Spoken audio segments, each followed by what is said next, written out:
വേരും വള്ളിപ്പഴപ്പും ഒക്കെ ഇട്ട് അതിൻ്റെ അറ്റം ഞങ്ങൾക്ക് കാണാൻ പറ്റിയിട്ടില്ല. കാരണം അത്രയും ഇതാണ്, അത്രയും നിങ്ങൾ എത്ര കണ്ട് ഉണ്ട് എന്നുള്ളത് പറയാൻ പറ്റില്ല. അങ്ങനത്തെ ഒരു പ്രത്യേക ശിലയാണ്.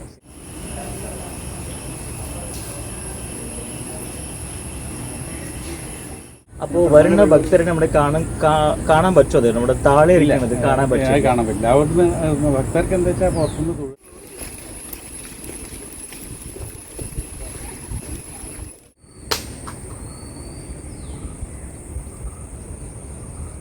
ഈ പുഴ കടന്നിട്ടാണ് നടന്നിട്ടാ പണ്ട് പോവാറ്. എൻ്റെ ഒരു ഫോട്ടോയിന് ഇവിടെ ഉണ്ടോന്ന് അറിയില്ല. ഇങ്ങനെ வேலி இறக்க சமயத்து இந்த பாரத புழால வெள்ளம் வந்துச்சு அப்படின்னா இப்போ நான் நிக்கிறேன் பாத்தீங்களா, இந்த மேல் கூரை வரைக்குமே வெள்ளம் வந்திருக்கான். ஒரு 2 தடவை வந்திருக்கான். ചടങ്ങല്ല.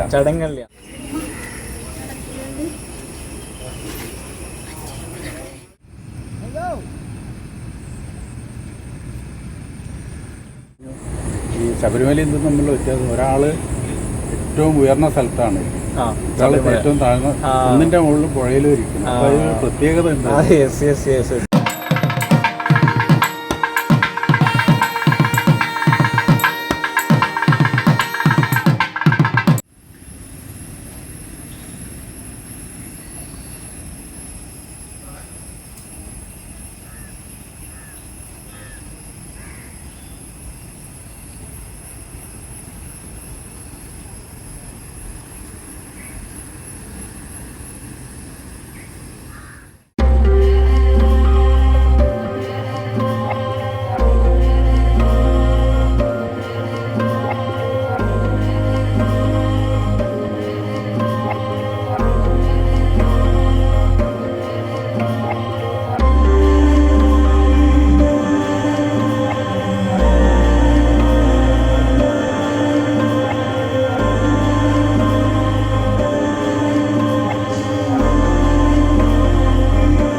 கண்ணுக்கு எட்டிய தூரம் வரை இருக்கிற இந்த பசுமை மிக்க நெல் வயலோட மத்தியில அமைஞ்சிருக்கிற ஒரு சிறிய வழித்தடத்தை பிடிச்சு அப்படியே நடந்து போனா நம்ம கண்களை வியக்க வைக்கிற அளவுக்கு இருக்கிற ஒரு ஆலயத்தை தரிசனம் செய்யலாம். அதுக்கு முன்னாடி நம்மளுடைய சேனல்ல இந்த கேரள ஆலய பதிவுகளுக்கு தொடர்ந்து ஆதரவு கொடுத்துட்டு வர்ற உங்க எல்லாருக்கும் ஒரு நன்றியோட சேர்ந்த வணக்கத்தை தெரிவிச்சுட்டு இன்னைக்கான ஆலய தரிசனத்துக்கு போகலாம் வாங்க. இன்னைக்கான கோவில் தரிசன பயணம் மலப்புரம் மாவட்டம் திருூர் பகுதியில இருந்து சுமார் 12 கிலோமீட்டர் தொலைவில் அமைஞ்சிருக்கும் சம்மரவட்டம் என்னும் இடத்துல இருக்கக்கூடிய சம்மரவட்டம் ஸ்ரீ ஐயப்பன் ஆலயம் தாங்க இன்னைக்கான கோவில் தரிசனம். இந்த ஆலயம் நம்மளுடைய பதிவுல 69வது ஆலயமா அமைஞ்சிருக்குது. நாம பார்க்குற ஒவ்வொரு ஆலயங்களும் இயற்கை அமைப்புகள் வரமா பெற்றிருக்குன்னு தான் சொல்லணும். அந்த வகையில இந்த சம்மரவட்டம் ஸ்ரீ ஐயப்பன் ஆலயம் ஒரு நதியையும் காட்டையும் மையமா வச்சுதான் அமைஞ்சிருக்குது. இன்னும் தெளிவா சொல்லணும்னா ஒரு நதிக்குள்ளதான் இந்த ஆலயமே அமைஞ்சிருக்குது. இன்னும் ஏன் இந்த ஆலய தரிசனம் பண்ணணும்னா அந்த நதியை கடந்துதான் இந்த ஐயப்பனை நாம தரிசிக்க முடியும். அப்படி சில சுவாரஸ்ய விஷயங்களை கடந்து தரிசனம் பண்ணக்கூடிய ஐயப்பனே இங்கு எங்கும் இல்லாத ரூபத்துல பல சிறப்புகளை அம்சங்களை உள்ளடக்கி தான் அமைஞ்சிருக்காரு. ஐயப்பன்னு சொன்னா நம்ம நினைவுக்கு முதல்ல வர்றது சபரிமலை தான். அந்த ஆலயத்தை தெரியாத நபர்கள் யாருமே இல்லை. அப்படி சிறப்புமிக்க சபரிமலையில காடுகளுக்கு நடுவுல பிரம்மச்சரிய அவதாரத்துல வரக்கூடிய பக்தர்களுக்கு காட்சி தராரு ஐயப்பன். ஆனா அதே ஐயப்பன் தான் இந்த சம்மரவட்டம் ஆலயத்துல சாஸ்தா ரூபத்துல கேரளாவோட சிறப்புமிக்க நதியான பாரதப்புழா நதியில நதியோட மண்ணுக்கு அடியில சாஸ்தாவா உட்கார்ந்து காட்சி தந்த வண்ணம் அமைஞ்சிருக்காரு.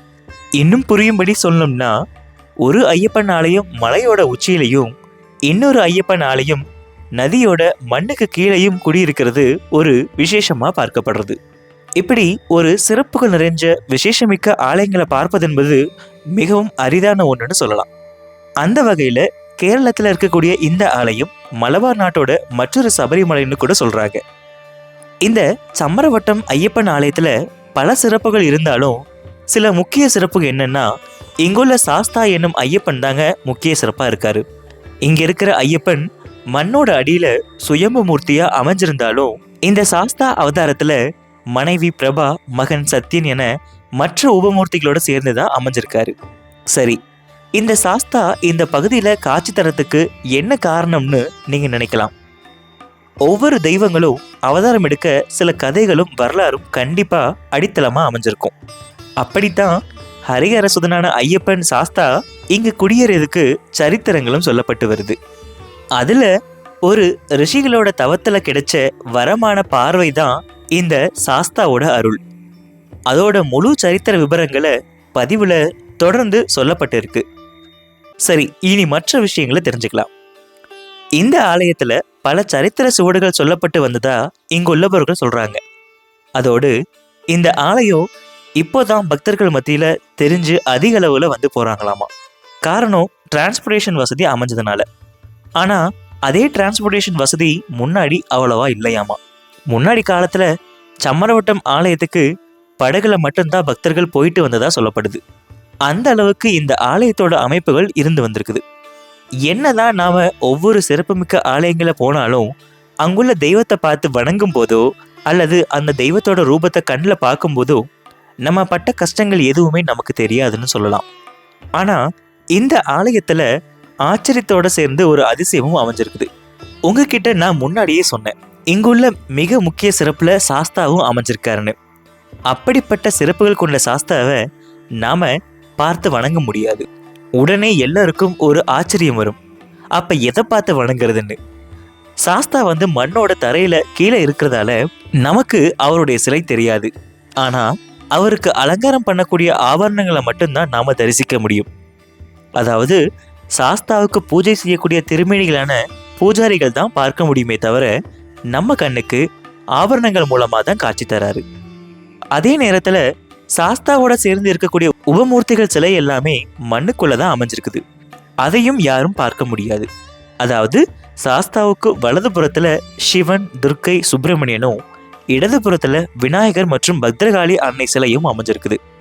என்னதான் சில உபமூர்த்திகள் சிலைகள் ஆலயத்தோட வெளிப்புறத்துல அமைஞ்சிருந்தாலும் சாஸ்தாவோட சேர்ந்து இருக்கக்கூடிய மூர்த்திகள் சில முக்கிய சிறப்புகளை கொண்டதாக காணப்படுது. பிரதான மூர்த்தியான சாஸ்தா மிக சக்தி வாய்ந்த ரூபமாக குடியிருக்காரு.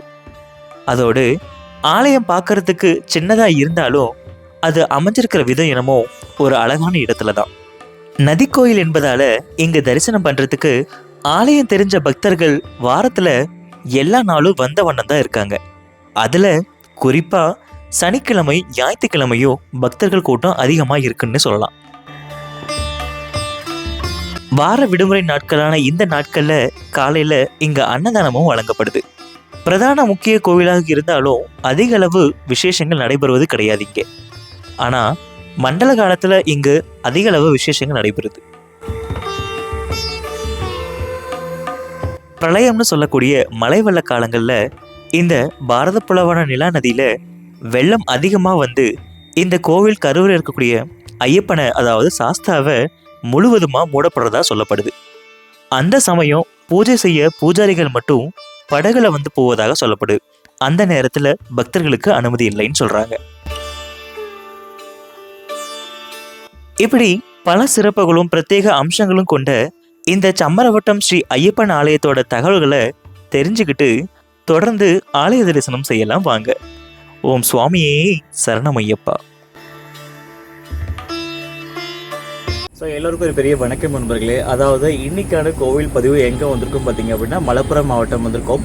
ஆக்சுவலாக இந்த கோவில் ரொம்ப மலப்புரம் மாவட்டத்தில் ரொம்ப பிரசித்தி பெற்றதும் கூட, ஏன் கேரளாவில் கூட ரொம்ப பிரசித்தி பெற்றதும் கூட தான். ஆக்சுவலாக நிறைய பேருக்கு தெரிஞ்சிருக்க வாய்ப்பு இருக்கான்னு தெரியல. அண்ட் சில பேருக்கு இங்கே இருக்கிறவங்க கண்டிப்பாக தெரிஞ்சிருக்கும், அண்ட் நம்ம தமிழ்நாட்டில் அதிகமாக தெரிஞ்சிருக்காது. அதாவது மலப்புரத்தில் எங்கே வந்திருக்கோம் பார்த்தீங்க அப்படின்னா மலப்புரத்துலேருந்து கிட்டத்தட்ட ஒரு 35 கிலோமீட்டர் தொலைக்கக்கூடிய செம்பரவட்டம், அதாவது ஒரு இந்த ஏரியாவோட பேர் செம்பரவட்டம். அது மட்டும் இல்லாமல் நம்ம திருவூர், அதாவது நிறைய கோவில் திருவூரில் பார்த்துருப்போம். ஸோ அந்த திருவூர் பகுதியிலேருந்து கிட்டத்தட்ட ஒரு 12 கிலோமீட்டர் தொலைவில் இருக்கக்கூடிய செம்பரவட்டம். ஸோ இந்த ஏரியா தான்.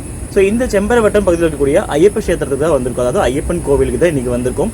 இந்த கோவிலோட ஸ்பெஷாலிட்டி என்ன அப்படின்னா வீடியோவில் பார்த்துருப்பீங்க. அதாவது ஒரு பாரத புலாவோட நதிக்கரை ஓரத்துலையும் அண்ட் பாரத புலா நடுவுலையும் அமைஞ்சிருக்கக்கூடிய ஒரு பிரசித்தி பெற்ற கோவில் தான் இந்த ஐயப்ப கோவில். இப்போ இந்த கோவிலை ஷூட் எடுக்க பெர்மிஷன் கொடுத்தது நம்மளுடைய மேனேஜர்ஸ் அண்ட் கிளர்க் எல்லாமே கொடுத்தாங்க.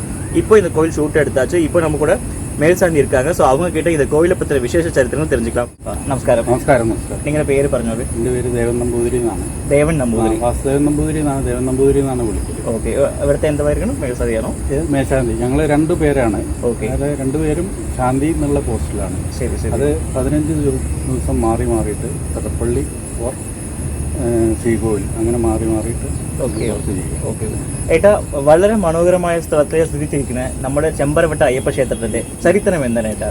ചരിത്രം എന്ന് പറഞ്ഞാൽ ഇവിടെ ശമ്പര മഹർഷി തപസ് ചെയ്തിരുന്ന സ്ഥലം എന്നാണ് പറയുന്നത്. ശരി. ആ തപസ് ചെയ്തിരുന്ന സ്ഥലത്തിന് ശമ്പരക്രോഡം എന്ന് സംസ്കൃതത്തിൽ പറയുന്നത്. ഈ ക്രോഡം എന്നുള്ള വാക്ക് ആ ദേശം എന്നുള്ളതിനും ആ ഏരിയ എന്നുള്ളതിനും പറയുന്ന വാക്കാണെന്നാണ് മനസ്സിലാക്കിയത്. ഓക്കെ. അപ്പോൾ ആ ശമ്പരക്രോഡം എന്ന സ്ഥലത്തിന് രൂപിച്ചിട്ടാണ് ചമ്രവട്ടം എന്നായിരുന്നതാണ്.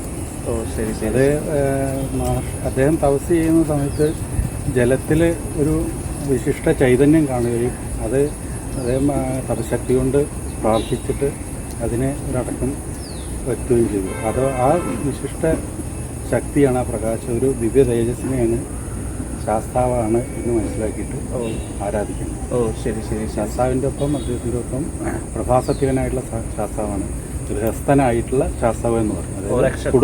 കുടുംബസ്ഥനായിട്ടുള്ള അത് ഗൃഹസ്ഥൻ എന്ന് പറയും. ഓക്കെ. ആ ശാസ്താവിനെയാണ് നമ്മളിവിടെ പ്രാർത്ഥിക്കണം. ഓക്കെ. അപ്പോൾ അതിന് ഒരു 3500 വർഷത്തിൻ്റെ അപ്പുറം പഴക്കമായിട്ടാണ് കണക്കാക്കിയത്. 3500 വർഷത്തിൻ്റെ. ഓ ശരി ശരി. അതിപ്പോൾ ഈ പുഴയുടെ ഈ ഭാരതപ്പുഴയാണിത്. ഭാരതപ്പുഴയുടെ പഴമയ്ക്കനുസരിച്ച് ക്ഷേത്രത്തിൻ്റെ ഈ പഴക്കം നമുക്ക് കണക്കാക്കാവുന്നേ ഉള്ളൂ. കേരളത്തിൽ തന്നെ വിശേഷിച്ച് പ്രധാനമായിട്ടൊരു പ്രത്യേക ഒരു കാവ് സമ്പ്രദായത്തിലുള്ള ക്ഷേത്രമാണ്. ഇവിടെ ഇപ്പോൾ ക്ഷേത്രം എന്ന് പറയുമ്പോൾ നാലമ്പലത്തോടു കൂടിയുള്ള ക്ഷേത്രമാണ്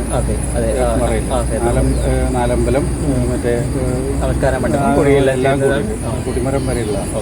ഇവിടെ അതല്ല, ഇവിടെ പ്രത്യേകിച്ച് ഈ 108 ശാസ്ത്രാലയങ്ങൾ വന്നിട്ട് കാവുകളായിട്ട് ഉണ്ട്. അതിൽ പ്രധാനപ്പെട്ട കാവാണ്. പ്രത്യേകിച്ച് മലബാർ, മധ്യ മലബാറിലോ തെക്കൻ മലബാർ, ആ മലബാർ ഏരിയയിലെ ഒരു പ്രധാന ക്ഷേത്രമായിട്ടാണ്. ശരി ശരി. പിന്നെ നമ്മുടെ ദൈവത്തിന്റെ രൂപം, നമ്മുടെ ദൈവന്റെ രൂപം എന്താണ്? രൂപം എന്ന് പറയാൻ രൂപമായിട്ടല്ല, ഇത് പുഴയിലേക്ക് ഒരു ശിലാരൂപത്തിലാണ്, ഒരു പുഴ ബിംബം പോലെ ഒരു ശിലയാണ്. അവിടെ ആ ചൈതന്യം അങ്ങനെയാണ് കണ്ടത്. അപ്പം അത് എത്ര കണ്ടും അതിന് താഴ്ച ഉണ്ട് എന്നുള്ളത് നമുക്ക് പറയാൻ പറ്റില്ല. കാരണം എന്താ വെച്ചാൽ മണലിലാണ് ഇരിക്കുന്നത്, പുഴയുടെ ലെവലിലാണ് ശാസ്താവ് ഇരിക്കുന്നതാണ് സങ്കല്പം. ശരി ശരി. അപ്പോൾ ഈ മണൽ ഒരു കുറച്ച് കാലം കഴിയുമ്പോൾ 4-5 മാസം കഴിയുമ്പോൾ അത് ചില സമയത്ത് ഞങ്ങൾ മാറ്റും. മണലിൻ്റെ ചളിയും ഇതൊക്കെ വരുമ്പോൾ അത് മാറ്റിയിട്ട് ഞങ്ങൾ ശാന്തിക്കാരനെയാണ് മാറ്റുന്നത്. മാറ്റി കഴിയുമ്പോൾ അതിനടിയിൽ വേരും വള്ളിപ്പഴപ്പും ഒക്കെ ഇട്ട് അതിൻ്റെ അറ്റം ഞങ്ങൾക്ക് കാണാൻ പറ്റിയിട്ടില്ല. കാരണം അത്രയും ഇതാണ്, അത്രയും നീളം എത്ര കണ്ടുണ്ട് എന്നുള്ളത് പറയാൻ പറ്റില്ല. അങ്ങനത്തെ ഒരു പ്രത്യേക ശിലയാണ്. സ്വയംഭൂവായിട്ട് കണ്ടതാണ്, നല്ല പ്രതിഷ്ഠയല്ല, അത് പ്രതിഷ്ഠിച്ചതല്ലല്ലോ. ശരി ശരി ശരി. അപ്പോൾ വരുന്ന ഭക്തരെ നമ്മുടെ കാണാൻ പറ്റുമോ? അത് നമ്മുടെ താഴെ ഇരിക്കുന്നത് കാണാൻ പറ്റില്ല. അവിടുന്ന് ഭക്തർക്ക് എന്താ വെച്ചാൽ പുറത്തുനിന്ന് തൊഴുക എന്നുള്ളതാണ്. ഇവിടെ പ്രഭാസത്തികനായിട്ടുള്ള ശാസ്ത്രമാണ്, അതൊക്കെ സങ്കല്പമാണ്. കാരണം എല്ലാതും ശിലാരൂപത്തിലുള്ള പ്രതിഷ്ഠയായിട്ടൊന്നും കാണില്ല.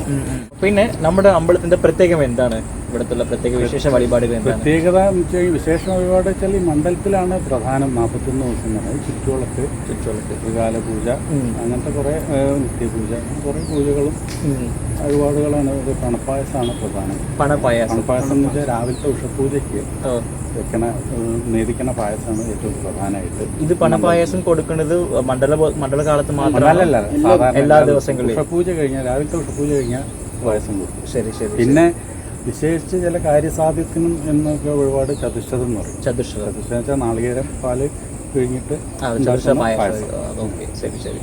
ഇവിടെ പ്രധാനമായിട്ട് എന്താ വെച്ചാൽ മാലടാൻ വരുന്ന സ്വാമിമാരാണ് ഏറ്റവും കൂടുതലായിട്ട് വരുന്നത്. കാരണം ഈ ഏരിയയിലത്തെ മലബാർ ഏരിയയിൽ തന്നെ പ്രസിദ്ധമായിട്ടുള്ള ക്ഷേത്രമാണ്. അത് എന്താ ഇപ്പോൾ ഈ അടുത്തൊരാൾ പറഞ്ഞു, ഈ ശബരിമലയിൽ നിന്ന് തമ്മിലുള്ള വ്യത്യാസം, ഒരാൾ ഏറ്റവും ഉയർന്ന സ്ഥലത്താണ്, ഒരാൾ ഏറ്റവും താഴ്ന്ന ഒന്നിൻ്റെ മുകളിൽ പുഴയിലും ഇരിക്കുന്നു. അപ്പോൾ അതിന് പ്രത്യേകത ഉണ്ട്. அவர் சொல்கிறது ஒரு விஷயம் நான் இப்போ தான் நோட் பண்ணுறேங்க. என்னென்னா ஐயப்பன் வந்து பார்த்தீங்க அப்படின்னா சபரிமலையில் மலை மேலே உயரமாக இருப்பார். அதே ஐயப்பன் நீங்கள் சாஸ்தாவா பூமிக்கிட்ட இருக்கார். அதாவது நதியோட வரக்கூடிய அந்த மண் கரை மேலே தான் கரையில் இல்லை மண் மேலே தான் இந்த கோவிலே அமைஞ்சிருக்கு. பட் இவரை வந்து நம்ம டைரெக்டாக பார்த்து தரிசனம் பண்ண முடியாது. ஏன்னா மேல்சாந்திகள் மட்டும்தான் உள்ளே போய் வணங்குறதுனால, உள்ளே பூஜை பண்ணுறதுனால அவங்க மட்டும்தான் வணங்க முடியுமே தவிர பக்தர்கள் வெளியே இருக்கக்கூடிய, அதாவது வரக்கூடிய பக்தர்கள் வெளியே நின்று அவரை மனசில் நினைச்சு மட்டும்தான் வணங்க முடியும். அது வெளியே இருக்கக்கூடிய பக்தர்கள், வரக்கூடிய பக்தர்கள் வெளியே இருந்து வணங்கும் போது அவருக்கு அலங்காரம் பண்ணக்கூடிய பிரபா மண்டலம், சந்திரகலா, அந்த வளையமாக நிலாவோட இருக்கும் பார்த்தீங்களா. ஸோ அந்த மாதிரி அலங்கார பொருட்கள் மட்டும்தான் நின்று தரிசிக்க முடியுமே தவிர அவரை பார்க்க முடியாத காரணம் அவர் ரொம்ப கீழே இருக்காரு. ஸோ நிறைய விஷயங்கள் அண்ணா சொல்லியிருக்காரு. പിന്നെ നമ്മുടെ അമ്പലത്തിന് നട എപ്പോഴും തുറക്കുന്നത്? നട രാവിലെ 5:30 മുതൽ 11 വരെ.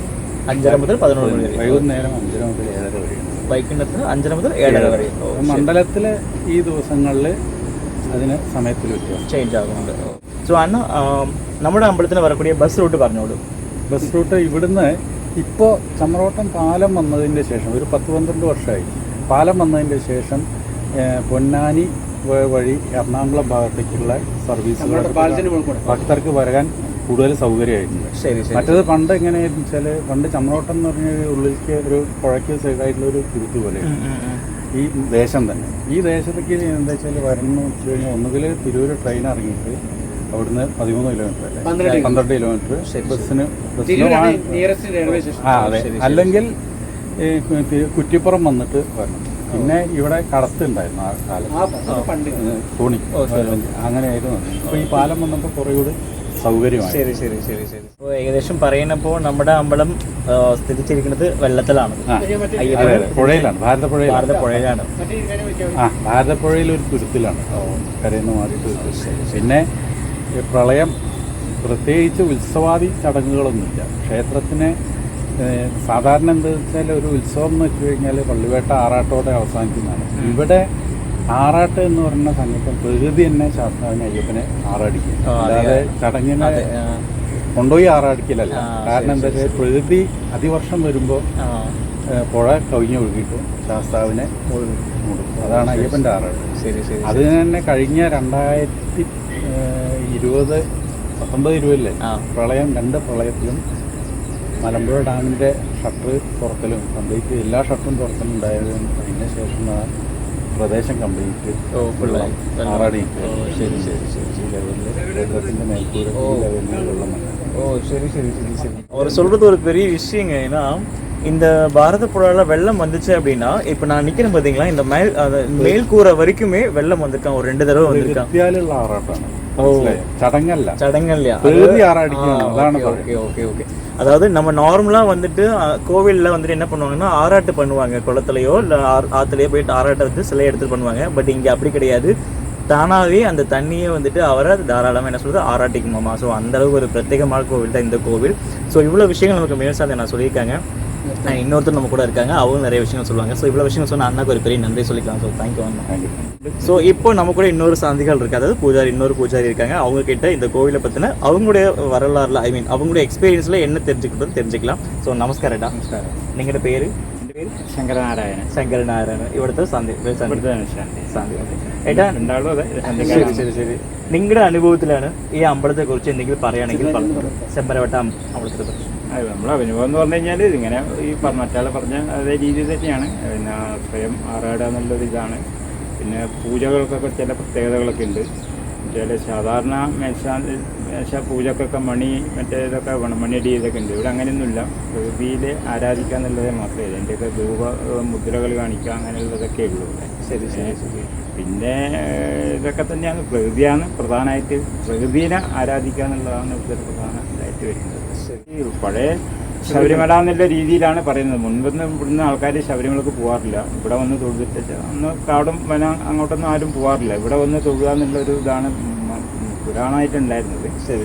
പിന്നെ അവിടെ ഇതായതുകൊണ്ട് എല്ലാവരും ഇവിടെ വന്നിട്ട് പല ദിക്കുന്നും ബോംബെ അങ്ങനെ വടക്കേ ഇന്ത്യയിൽ നിന്നൊക്കെ ഇഷ്ടംപോലെ ആൾക്കാർ നടന്നിട്ട് കാൽനടയായിട്ട് നടന്ന് ഇവിടെ വന്ന് തൊഴുതിട്ട് ഇവിടുന്ന് നടന്നിട്ട് തന്നെയാണ് അവർ ശബരിമലക്ക് പോകുന്നത്. ശരി. അങ്ങനെ എത്രയോ ആൾക്കാരുണ്ട് ആ സീസൺ സമയത്ത്. ചില 2 മാസ സമയത്ത് എത്രയോ ആൾക്കാർ, അത് നൂറുകണക്കിന് തന്നെ ആയിരക്കണക്കിന് ആൾക്കാർ ഇങ്ങനെ നടന്നിട്ട് പാതയായിട്ട് വന്നിട്ട് ഇവിടെ വന്നിട്ട് ഒരു ദിവസം താമസിച്ച് ഇവിടെ ഭജനയൊക്കെ അടിച്ച് തൊഴുത് ഇതൊക്കെ ചെയ്തിട്ട് അവർ ഈ പുഴ കടന്നിട്ടാണ് പോവാറ്. ഇപ്പം അവന് ഈ പാലം വന്നതുകൊണ്ടുള്ള ഒരു ഇതാണ്. സോ ഈ പുഴ കടന്നിട്ടാണ് നടന്നിട്ടാ പണ്ട് പോവാറ്. എൻ്റെ ഒരു ഫോട്ടോ ഇനി ഇവിടെ ഉണ്ടോയെന്ന് അറിയില്ല. ഇങ്ങനെ വേലി ഇറക്ക സമയത്ത് ഇവിടുന്ന് ആൾക്കാർ പോയിട്ട് അങ്ങനെ അക്കരെ കട്ട് ചെയ്യാം.